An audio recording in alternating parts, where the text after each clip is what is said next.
Welcome to the Bird News Network, brought to you by American Bird Conservancy, which conserves native birds and their habitats throughout the Americas. This is Steve Homer reporting.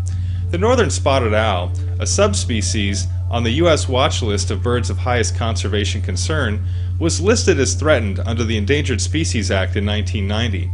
The owl lives in forests from northern California to southern British Columbia and has been a leading symbol of the controversy over how to manage the region's magnificent old-growth forests.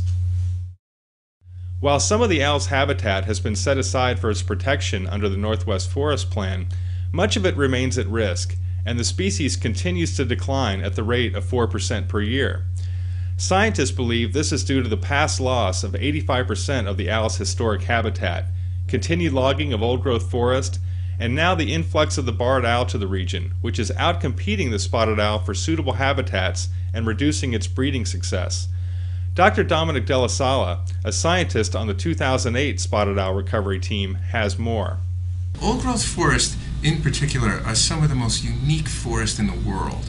In the Pacific Northwest, we have the largest trees in the world. The California redwoods are a good example of that.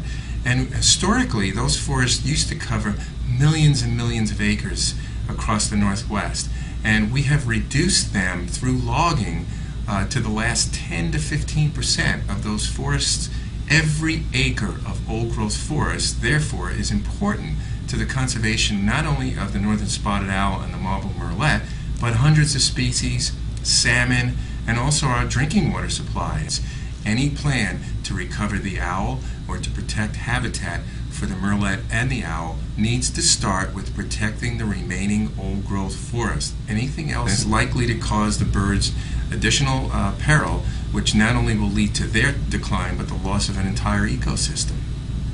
The U.S. Fish and Wildlife Service is now developing a recovery plan that calls for the protection and restoration of additional owl habitat, as well as the experimental removal of barred owls to see if spotted owl populations will benefit. Population of the spotted owl continues to decline because of decades of inappropriate clear cutting of our public lands, and now we're trying to decide, how to protect them given an additional new threat, which is the invasion of the barred owl, which is a competing owl species. And one of the things that's being considered is control of the barred owl population, which may or may not help. But one thing that definitely needs to happen is the protection of additional habitat to try to increase the chances that the barred owl and the spotted owl can coexist in the same habitat areas. And if we continue to log old-growth forests, we'll just drive these species into more intense competition. The northern spotted owl and marbled murrelet, another threatened species that depends on old-growth forests, continues to be threatened by management proposals to boost logging in the region.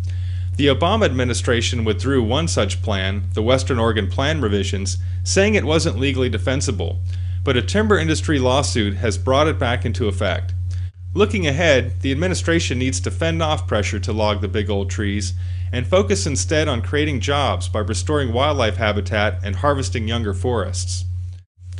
Conserving habitat for the imperiled spotted owl and hundreds of other species will help sustain clean drinking water supplies for millions of Americans and provide for sustainable ecotourism while meeting the region's economic needs.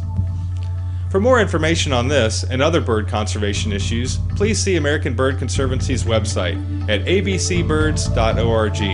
This is Steve Homer. Thanks for joining us at the Bird News Network.